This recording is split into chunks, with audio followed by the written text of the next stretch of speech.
మీసాల పిల్ల ఫస్ట్ అసలు ఈ సాంగ్ చిరంజీవి గారితో మీరు కొరియోగ్రాఫర్ అని ఫస్ట్ కాల్ వచ్చిన వెంటనే మీ ఎక్స్ప్రెషన్స్ ఏంటండి, అసలు మీ ఫీలింగ్ ఏంటి? అసలు ఎక్స్ప్రెషన్ లేదండి, ఫీలింగ్స్ లేవండి, ఓన్లీ ఏడుపు ఒక్కటే వచ్చింది. అసలు అంటే తెలియకుండా ఏడ్ చేశాను, 30 minutes అలా ఏడ్స్తూనే ఉన్నాను. యాక్చువల్లీ చాలా ఎమోషన్ అయిపోయా. అంటే ప్రతి ఒక్కరి డ్రీమ్ అండి. అంటే నేను నార్మల్గా ఆయన వెనక ఏదైనా డాన్సర్గా చేస్తే చాలు, నాకు ఆ అవకాశం దొరికితే చాలు అని అనుకున్నాను. బట్ నాకు ఆ అవకాశం దొరకలా. అంటే 2017లో ఆయన కంబ్యాక్ ఫిలిం చేసినప్పుడు అప్పటికి నేను మాస్టర్ అయిపోయా.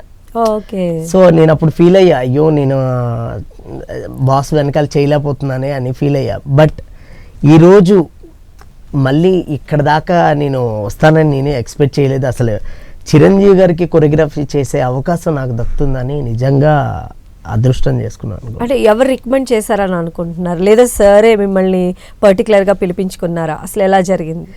మెయిన్గా ఏంటంటే అండి, మన అనిల్ రావుపూడి గారు అండి. అనిల్ రావుపూడి గారు ఫస్ట్ పిలిపించారు, ఆఫీస్కి పిలిపించి ఒక చిన్న బిట్ ఇచ్చారనమాట. అది కంపోజ్ చేసి చూపించి విజయ్, నేను బాస్కి చూపిస్తాను, బాస్ ఓకే అంటే డెఫినెట్గా మనం చేద్దామని అన్నారు. సో అలాగే నేను కంపోజ్ చేసి చూపించిన తర్వాత అండ్ అనిల్ గారికి, చిరంజీవి గారికి అందరికి విపరీతంగా నచ్చింది.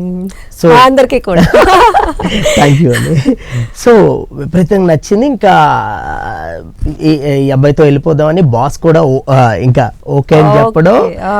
ఇంకా అంటే నేను ఆ న్యూస్ తెలిసిన వెంటనే అసలు చాలా చాలా హ్యాపీగా ఫీల్ అయిపోయా. అసలు అంటే తెలియకుండా ఏడ్ చేస్తా. ఎందుకంటే చిన్నప్పటి నుంచి మా మదర్కి, మా ఫాదర్కి చిరంజీవి గారు అంటే చాలా ఇష్టం.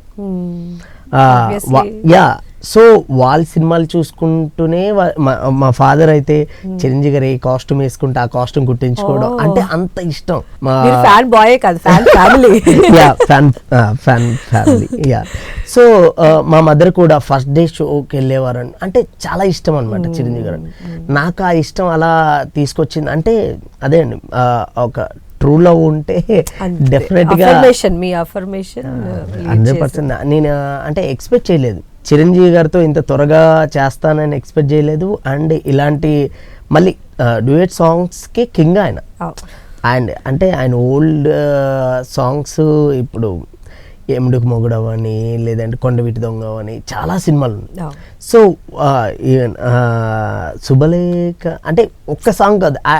అండ్ శంకర్దాద MBBSలో అంటే ఒక చిన్న కొంటితనం ఉంటుంది. సో నేనేం ఫీల్ అయ్యానో అది చూపించానండి. అంటే మా బాస్ని ఎలా చూడాలనుకున్నాను, నేను ఎలా చూపించాలనుకున్నానో అలా చూపించా.